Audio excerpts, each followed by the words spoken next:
لا ما عاد يرعبني ظلم يهددني لا شيء أخسره لا لا مهما يطول الدرب فالحق معه.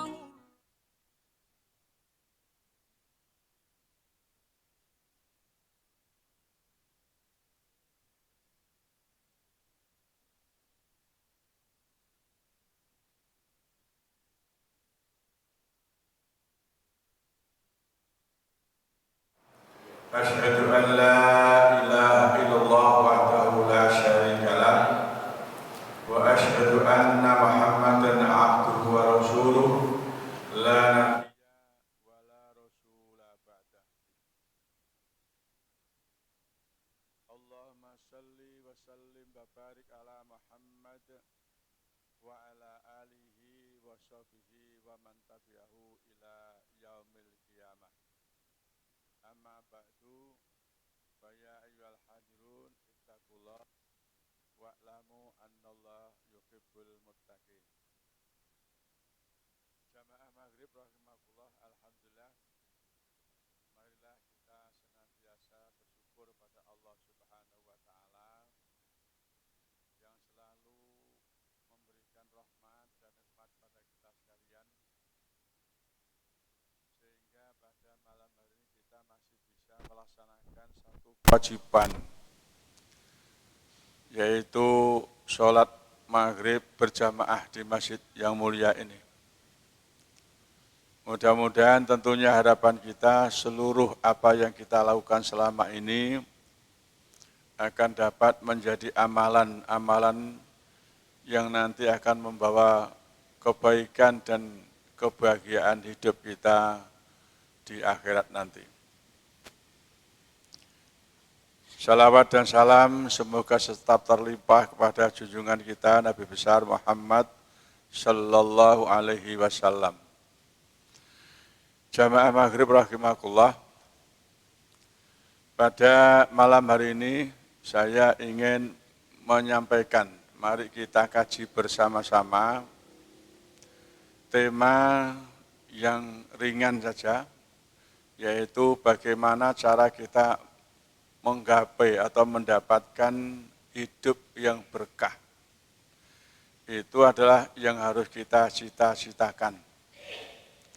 Hidup berkah adalah merupakan satu kehidupan yang senantiasa membawa kebaikan-kebaikan, membawa perubahan menuju kepada kebaikan. Baik kebaikan untuk kehidupan dunia, apalagi yang lebih utama adalah bagaimana supaya hidup kita nanti berkah di dalam kehidupan akhirat nanti. Kenapa? Kehidupan dunia itu hanyalah sebagai satu kehidupan yang merupakan tanaman. Jadi kehidupan dunia ini adalah tanaman yang nanti akan kita nikmati di dalam kehidupan akhirat. Oleh sebab itulah, maka kehidupan barokah, atau dalam bahasa kita berkah, itu merupakan satu kehidupan yang menjadi dambaan kita bersama. Namun untuk mencapai hidup yang berkah itu tentu tidak mudah. Karena banyak godaan, banyak rintangan, dan juga banyak hal-hal yang menghalangi kita. Sehingga kita tidak dengan mudah bisa mendapatkan hidup berkah itu. Karena itu kalau kita tidak bisa menghalau, menghindari rintangan, halangan itu, maka kemungkinan kita akan sulit untuk mendapatkan hidup yang berkah. Supaya kita hidup ini berkah, maka ada beberapa hal yang perlu kita lakukan. Yang pertama adalah membuat rencana dan menyerahkan segala sesuatu yang kita lakukan ini kepada Allah Subhanahu wa Ta'ala. Perencanaan di dalam hidup itu sangat penting. Jadi kita hidup ini harus punya rencana. Kita rencanakan apa yang akan kita alami, kemudian apa yang kita lakukan, kemudian hasilnya bagaimana. Akan menghasilkan apa, itu harus kita rencanakan dengan baik. Karena dengan rencana itulah dapat kita capai apa yang kita inginkan, yang kita perlukan. Karena itu Allah menyatakan dalam firman-Nya, wa an laisa lil insani illa ma sa'a. Tidak ada sesuatu pun yang dimiliki, yang didapatkan, yang diperoleh seseorang kecuali apa yang telah diusahakan, apa yang direncanakan, apa yang diprogramkan. Wa anna sa'yahu saufa yura. Dan usahanya itu akan diketahui oleh Allah. Tsumma yujahu al-jaza' al-awfa. Kemudian akan mendapatkan balasan yang terbaik. Wa anna ila rabbikal muntaha. Dan kesudahan dari apa yang kita rencanakan itu adalah kembali kepada Allah Subhanahu wa ta'ala. Itu pentingnya kita buat perencanaan. Jadi apa yang kita rencanakan itu akan membawa hasil. Kalau kita tidak mempunyai rencana, maka kita tidak akan mendapatkan hasil apa-apa. Karena dengan rencana itulah akan bisa menghasilkan sesuatu yang kita inginkan, yang kita butuhkan. Tanpa rencana kita tidak akan bisa menghasilkan apa-apa. Seperti yang disebutkan ayat tadi, wa an laisa lil insani illa ma sa'a. Tidak ada sesuatu apapun yang didapat oleh seseorang kecuali apa yang direncanakan, apa yang diprogramkan, apa yang diusahakan. Nah, karena itu marilah kita sebagai umat Islam di dalam mengarungi hidup ini supaya mempunyai hasil ya, di dalam kehidupan kemudian, maka harus kita rencanakan dengan baik, kita programkan, sehingga kita akan mendapatkan apa yang kita cita-citakan. Ya. Kemudian di dalam ayat lain, ya surat Ar-Ra'd, Allah juga menyatakan, innallaha la yughayyiru ma biqaumin hatta yughayyiru ma bi anfusihim. Sesungguhnya Allah tidak akan merubah nasib suatu kaum, seseorang, kecuali mereka berusaha merubahnya sendiri. Jadi dari ayat ini bisa kita ambil satu pelajaran bahwa perbaikan-perbaikan pada diri kita, perubahan-perubahan pada diri kita, itu tergantung perencanaan kita. Kita mau membuat perubahan yang baik, maka kita harus mempunyai rencana yang baik. Kita mau membuat perubahan yang lebih meningkat dari apa yang kita laksanakan, maka kita harus ada perencanaan bagaimana supaya usaha kita bisa meningkat. Karena itu diteruskan Allah dalam firman-Nya, wa idza aradallahu biqaumin su'an fala maraddalahu wa ma lahum min dunihi min wal. Jika Allah menghendaki satu kaum itu buruk, fala maraddalahu, maka tidak akan ada yang bisa menolaknya. Wa ma lahum min dunihi min wal, dan tidak ada bagi mereka pelindung kecuali dari Allah Subhanahu wa ta'ala. Itu pernyataan Allah, jadi kita diperintah oleh Allah bagaimana supaya merubah perilaku kita, sikap kita, itu adalah tergantung pada diri kita. Kita tidak boleh hanya mengandalkan pada doa saja, tapi kita harus berusaha. Di samping kita berdoa, kita harus berusaha memproses apa yang kita doakan itu.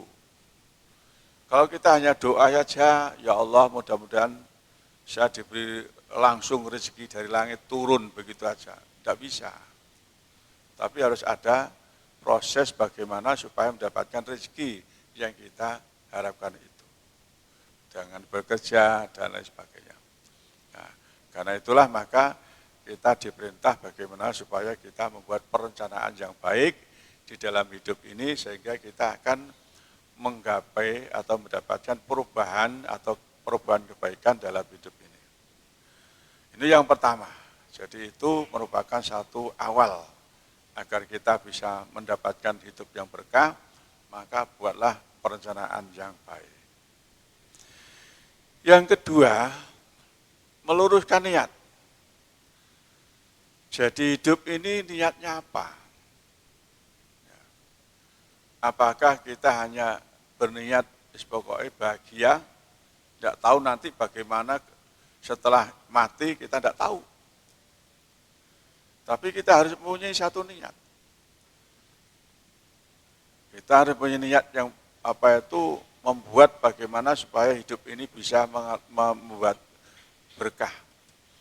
Kenapa? Karena Rasulullah pernah menyatakan dalam sebuah hadis, yang hadis itu bersumber dari Umar, Rasulullah SAW bersabda, innamal a'malu binniyah. Sesungguhnya amal itu tergantung niatnya. Perbuatan seseorang itu tergantung niatnya. Sehingga dicontohkan dalam hadis ini, walikulli mri'in manawa. Dan bagi seseorang, bagi semua orang itu, apa yang diniatkan. Dicontohkan di situ, faman kanat hijratu ilallahi wa rasulihi fa hijrahu ilallahi wa rasulihi. Barang siapa yang hijrahnya itu karena Allah dan Rasulnya, maka dia akan mendapatkan apa yang didapatkan dalam hijrah pada Allah dan Rasulnya itu.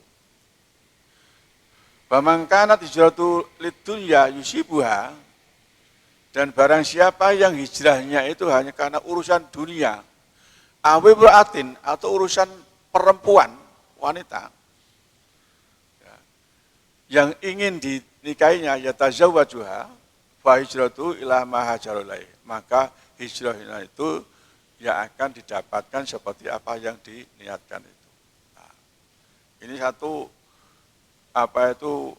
peringatan bagi kita, meluruskan niat.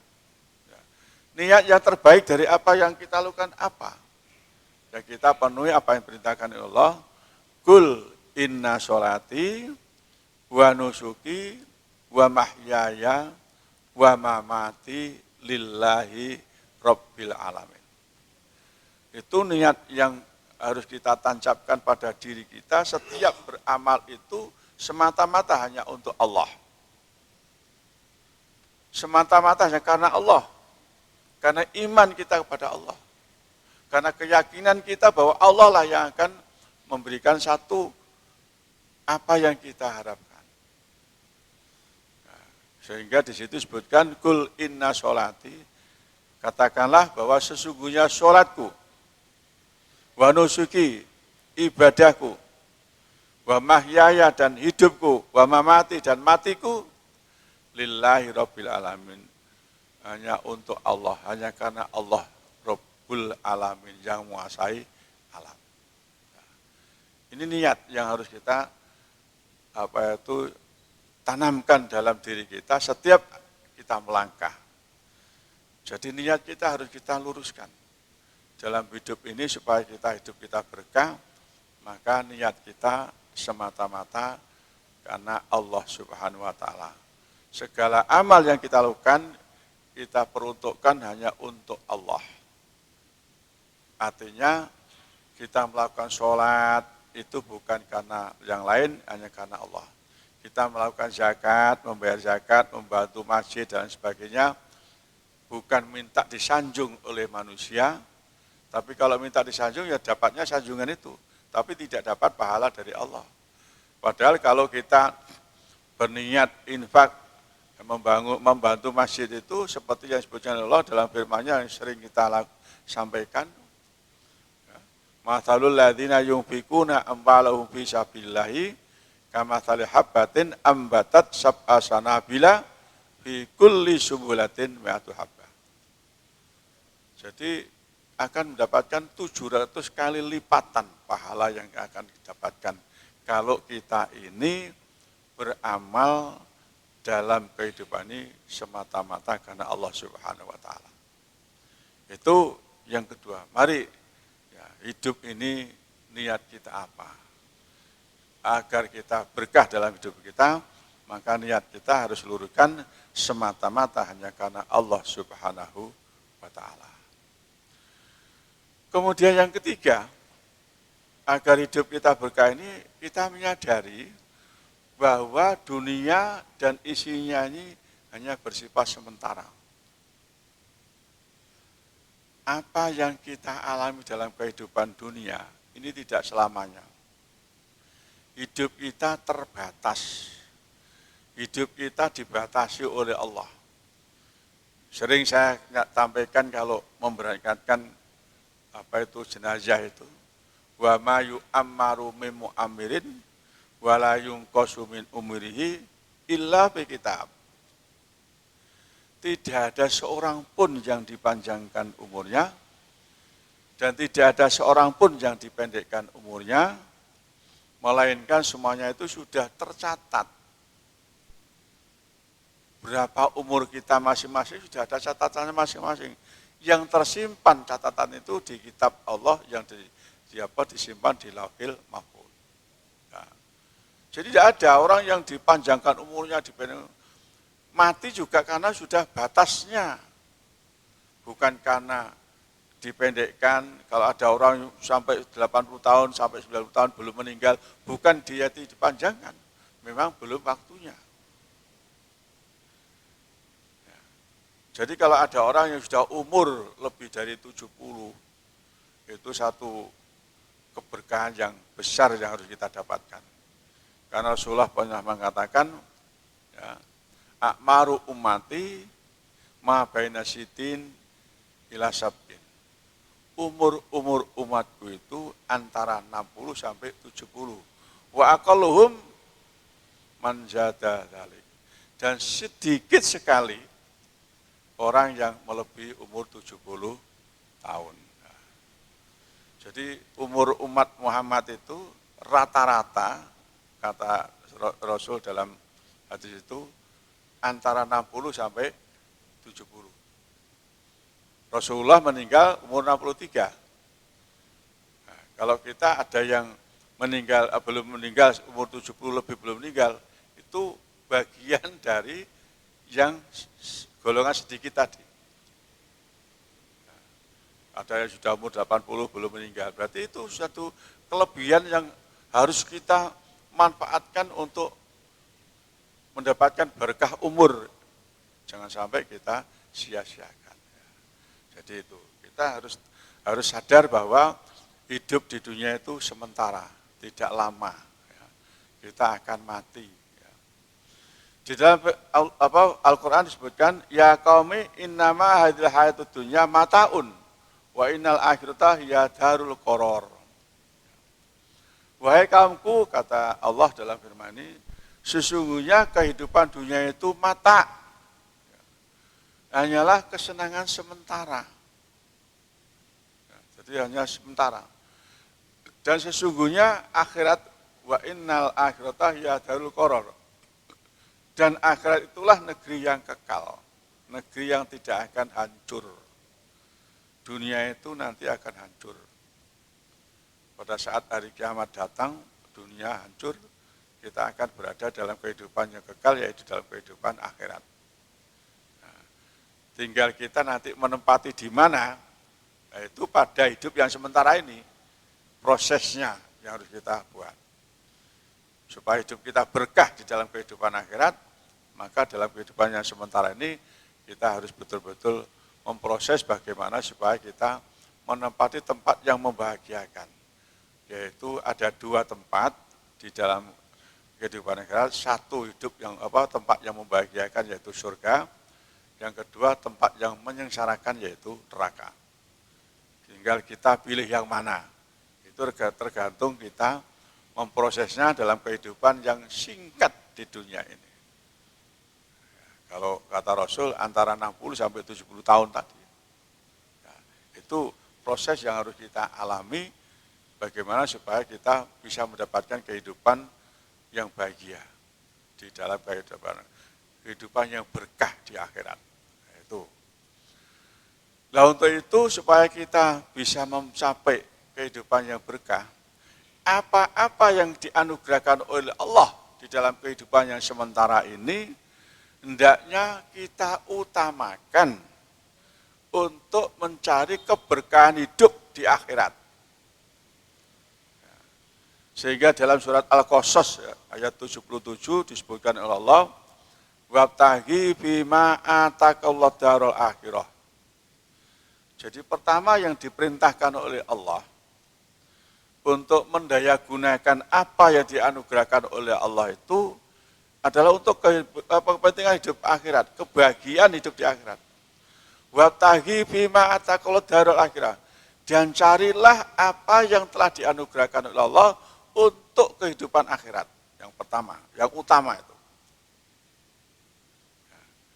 Walatansa nasibaka minad dunya, meskipun kita juga tidak boleh melupakan bagian kehidupan kita di dunia.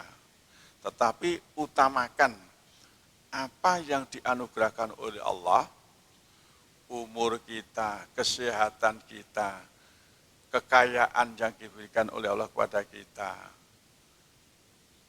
dan macam-macam itu hendaknya kita daya gunakan. Pertama adalah untuk bagaimana supaya mendapatkan keberkahan hidup di akhirat. Dan hidup di akhirat yang kekal itu adalah merupakan kehidupan yang harus kita proses di dalam kehidupan yang sementara di dunia ini. Kita diberi rezeki yang banyak oleh Allah, kewajiban dari rezeki itu harus kita tunaikan. Zakat, sedekah, dan lain sebagainya. Kita diberikan umur, hendaknya umur yang kita terima itu jangan kita abaikan. Karena banyak orang yang mengabaikan umur. Kita diberikan kesehatan, banyak juga yang mengabaikan. Sehingga Rasulullah pernah mengatakan, nikmatani maghbunun fihima katsirum minan nas. Ada dua nikmat, kata Rasul. Yang di dalam dua nikmat itu banyak manusia yang lengah, yang tertipu, yang rugi. Apa dua nikmat itu? As-sihah wal faragh, yaitu nikmat sehat dan nikmat sempat, nikmat waktu. Kadang-kadang orang sehat itu ya dianggap biasa saja, tidak nikmat. Tapi kalau sudah sakit baru tahu nikmatnya sehat. Kadang-kadang orang mengabaikan kesehatan, sehingga disia-siakan begitu saja, sehingga dia tertipu, rugi. Nah, karena itu sebagai umat Islam, mari kita betul-betul menjaga yang apa itu diberikan oleh Allah dalam kehidupan ini. Ya. Jadi sehat itu juga perlu kita jaga.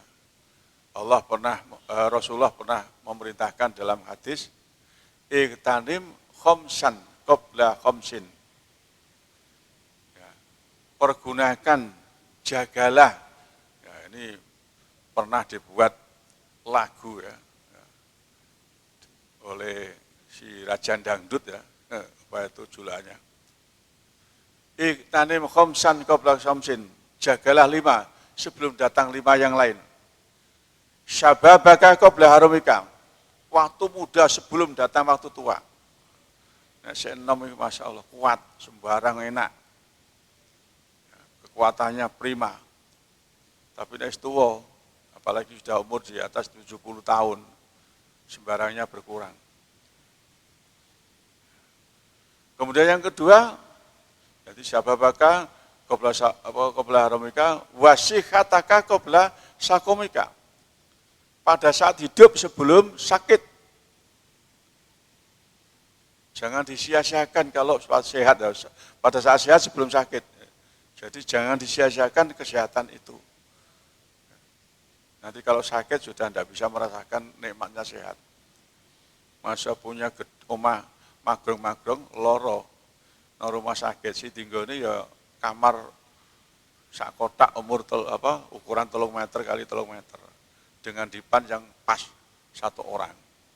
Padahal kalau di rumah dipannya bagus, dibuat suami istri enak. Tapi karena sakit tidak bisa nikmati itu. Nah, karena itu jagalah waktu sehat sebelum datang sakit. Yang ketiga, wa faraghaka qabla syughrika, pada saat longgar ada kesempatan sebelum datang kesibukan. Kalau longgar ya, perbanyaklah ibadah. Wa idza faragta fansab. Itu satu perintah juga dari Allah Subhanahu wa taala. Wa ghinaka qabla fakrika, pada saat kaya sebelum datang miskin. Yang terakhir, wahayataka qabla saumika, dan jagalah waktu hidup sebelum datang mati. Nah, ini satu perintah dari Rasulullah, bagaimana supaya kita ini mendayagunakan apa yang dianugerahkan oleh Allah, itu dengan sebaik-baiknya, khususnya untuk keberkahan hidup di akhirat nanti. Itu yang ketiga. Yang keempat, beriman dan bertakwa kepada Allah. Kalau kita ingin mendapatkan keberkahan hidup, baik di dunia maupun di akhirat, maka hendaknya kita betul-betul tetap beriman dan bertakwa kepada Allah. Iman yang bagaimana? Tentu iman yang sempurna. Iman yang betul-betul meyakini bahwa Allah itu adalah satu-satunya Tuhan yang wajib kita sembah, bahwa Allah adalah segala-galanya. Qul huwallahu ahad, Allahu somad. Allah itu Esa, Allah itu segala-galanya. Tempat bergantung apa saja, itu Allah. Ini harus kita yakini betul. Kemudian kita bertakwa. Ya, kadang-kadang takwa itu seruannya selalu disampaikan oleh para khotib setiap di atas mimbar khutbah. Mesti ittaqullah, ittaqullah. Bertakwalah. Sampai dikatakan ittaqullah haqqa tuqatihi. Bertakwalah kepada Allah dengan sebenar-benar takwa. Nah, takwa yang sebenarnya bagaimana? Kata Rasul, at-taqwa hahuna. At-taqwa hahuna. At-taqwa hahuna. Takwa itu di sini. Takwa itu di sini. Takwa itu di sini. Bukan kok sakitnya itu di sini, bukan. Tapi takwa itu di sini. Artinya apa? Takwa itu di hati. Apa artinya lisan mengajarkan takwa, tapi hatinya tidak mendorong untuk melakukan proses atau mengaplikasikan takwa itu dalam kehidupan sehari-hari. Definisi secara sederhana, takwa itu adalah menjalankan perintah Allah dan menjauhi larangannya. Itu definisi yang paling sederhana. Jadi tandanya orang yang bertakwa itu, kalau orang itu menjalankan perintah Allah dan menjauhi larangannya, itu takwa. Nah, itu semuanya bisa tercapai kalau hati kita baik. Hati kita betul-betul dipenuhi dengan iman. Sehingga dorongan hati yang iman itu akan menimbulkan ketakwaan yang sempurna, yang hakiki. Kemudian yang kedua kata Rasul, ittaqillah haitsu ma kunta. Takwa yang sebenarnya itu takwa di mana saja. Tidak ada di masjid tok. Kayak sholat takwa, tapi keluar dari sholat sudah takwanya hilang. Itu yang kedua. Jadi itu takwa yang sebenarnya. Karena itu perintah Allah, ya ayyuhalladzina amanu haqqa tuqatih wa la tamutunna illa wa antum muslimun. Nah, karena apa? takwa adalah merupakan bekal yang sangat baik. Wa tazawwadu fa inna khairaz zadit taqwa. Dan berbekallah karena sebaik-baik bekal adalah takwa. Nah, supaya hidup kita berkah, maka iman dan takwa harus ada pada diri kita.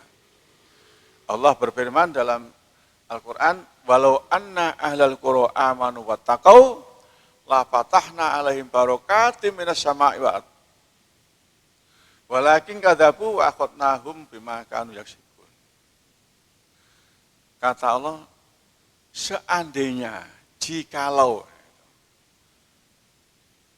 penduduk kampung, penduduk negeri, penduduk desa itu beriman dan bertakwa pada Allah, la fatahna alaihim barakatim minas sama'i wal ardh.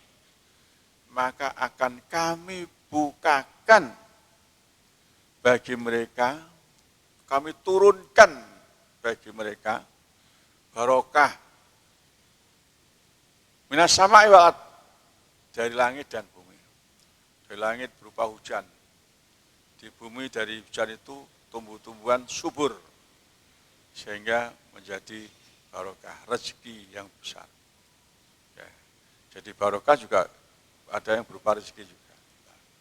Nah, karena itu kalau kita ini betul-betul iman dan bertakwa pada Allah dengan sebenarnya, maka barokah Allah akan selalu turun, baik dari langit maupun dari bumi, akan muncul. Ya, itu maka dari itu mari kita perkuat iman kita selalu tingkatkan takwa kita sehingga menjadi takwa yang sebenarnya, dan kita tetap berada dalam agama Islam sampai kita meninggal dunia. Ini satu syarat agar kita bisa mendapatkan barokah dari Allah Subhanahu wa taala. Kemudian yang kelima, mengikuti sunnah Rasulullah. Nah, supaya kita ini hidup kita mendapatkan barokah dari Allah, maka apa yang kita lakukan harus sesuai dengan apa yang dituntunkan oleh Rasulullah. Karena itu Allah memerintahkan yang disebutkan dalam Al-Quran, wa ma atakumur rasulu fakhudhuhu. Apa-apa yang diberikan, yang diperintahkan oleh Rasulmu, maka laksanakanlah. Wa ma nahakum anhu fantahu. Dan apa-apa yang dilarang, maka cegahlah, hindarilah, jauhilah. Wattaqullah. Nah, untuk itu maka bertakwalah kamu kepada Allah. Sebagai bentengnya itu adalah takwa. Innallaha syadidul iqab. Nah, sesungguhnya Allah adalah maha dahsyat azabnya. Jamaah rahimakumullah. Jadi kita melakukan sesuatu apapun di dalam kehidupan dunia ini, menjalankan syariat agama, hendaknya kita berpedoman dari tuntunan Rasulullah. Kenapa? Karena amalan-amalan yang dilaksanakan yang tidak sesuai dengan tuntunan Rasul itu akan ditolak, akan tidak diterima oleh Allah Subhanahu wa taala. Jadi itu satu hal yang supaya kita mendapatkan barokah dari Allah, maka kita mengikuti apa yang dituntunkan oleh Rasulullah, dan yang dilarang hendaknya kita cegah. Jangan sampai kita melakukan larangan itu. Ya, tapi perintah itulah yang harus kita. Kemudian yang keenam, menebarkan salam. Nah, ini juga penting. Salam yang kadang-kadang kita ucapkan itu dianggap remeh. Padahal itu mengandung doa. Assalamualaikum. Semoga kesejahteraan atas kalian semua. Warahmatullah. dan semoga rahmat Allah atas kalian semua. Wa barokatuhu, dan barokahnya, berkahnya, mudah-mudahan atas kalian semua. Jadi ada 3 doa yang kita ucapkan atau permohonan kepada Allah pada orang yang kita beri salam. Pertama adalah kesejahteraan, mudah-mudahan hidupnya sejahtera, ya, tidak kurang rezeki, tidak kurang sehat, umurnya barokah dan macam. Yang kedua, kita mohonnya pada Allah agar mendapatkan rahmat dari Allah. Hidup itu yang kita butuhkan itu rahmat Allah. Apalagi kalau sudah meninggal, itu hanya rahmat Allah yang kita butuhkan. Kita tidak boleh hanya mengandalkan amalan kita, ibadah kita, kemudian kita anggap nanti kalau saya sudah sholat tiap hari, khusyuk, salat malam, mesti saya masuk juga, belum tentu. Itu nanti tergantung rahmat Allah Subhanahu wa Ta'ala. Tapi amalan-amalan ibadah yang kita lakukan itulah sarana untuk mendapatkan rahmat dari Allah Subhanahu wa Ta'ala. Sebagaimana disebutkan oleh Allah dalam firman-Nya surat At-Taubah ayat 71. Wal muslimuna muslimat dan sebagainya, ya, yang amar ma'ruf nahi munkar, mendirikan sholat, membayar zakat, taat pada Allah dan Rasul-Nya, ulaika sayarhamuhumullah. Nah, mereka itulah yang akan mendapatkan rahmat dari Allah Subhanahu wa Ta'ala. Nah, ini amalan-amalan yang kita lakukan itu semata-mata supaya meraih rahmat Allah. Nah, salah satunya kita menebarkan salam. Itu kita juga kan bisa mendapatkan rahmat dari Allah Subhanahu wa Ta'ala. Kita mendengarkan bacaan Al-Quran itu pun kita akan mendapatkan rahmat dari Allah. Wa idza quri'al Qur'anu fastami'u lahu wa ansitu la'allakum turhamun. Nah, ini mendapatkan salam. Kenapa salam kok menunjukkan berkah? Nah, ini ada ayat dari Allah dalam Al-Quran. Wa idza dakhaltum buyutan fa idza dakhaltum buyutan fasallimu ala anfusikum. Jika kalian masuk rumah, maka ucapkanlah salam, ya, yang berarti mengucapkan salam pada dirimu sendiri. Tahiyatan indillah, penghormatan yang dituntunkan Allah, mubarakatan thayyibatan, barokah yang baik dari Allah Subhanahu wa Ta'ala. Jadi kalau rumah kita ingin barokah, maka penghuninya keluar masuk harus salam. Apakah ada orangnya atau tidak ada orang, ucapkan salam. Keluar kita berdoa, masuk kita berdoa. Nah, ini saya khawatir Bapak juga doanya masuk rumah tidak tahu. Bagaimana doanya masuk rumah? Kita harus apa? Kemudian masuk rumah, kita langkahkan ke kanan, ucapkan salam, Assalamualaikum warahmatullahi wabarakatuh. Meskipun tidak ada penghuninya. Yang berarti itu sama dengan kita mengucapkan salam pada diri kita sendiri. Yang akan menimbulkan barokah. Barokah bagi diri kita dan barokah pada rumah yang kita tempati. Nah, itu. Jadi salah satu untuk memproses rumah kita barokah, maka kita sebagai penghuninya, kita, istri kita, anak-anak kita, cucu-cucu kita, kalau masuk berdoa kemudian mengucapkan salam. Insya Allah kita juga dapat berkah, rumah kita juga dapat berkah. Nah, ini menebarkan salam. Jadi salam itu salah satu cara atau kiat agar kita mendapatkan berkah dari Allah Subhanahu wa Ta'ala. Karena itu jangan segan-segan kita menebarkan salam, menyebarkan salam, absus salam. Jadi, sebarkanlah salam. Yang kedua, salam itu di samping berkah bagi diri kita juga berkah bagi orang lain. Ya. Karena itu Rasulullah pernah mengatakan, hal adulukum ala syai'in idza fa'altumu tahabbtum. Maukah aku tunjukkan pada kamu sekalian apabila sesuatu yang apabila kamu lakukan akan menimbulkan rasa kasih sayang. Kata Rasul, absus salam bainakum, sebarkan salam di antara kalian. Maka akan timbul kasih sayang di antara kita. Kenapa? Saling mendoakan. Nah, ini satu langkah yang ringan, yang gampang. Bagaimana supaya kita mendapatkan barokah dari Allah Subhanahu wa Ta'ala.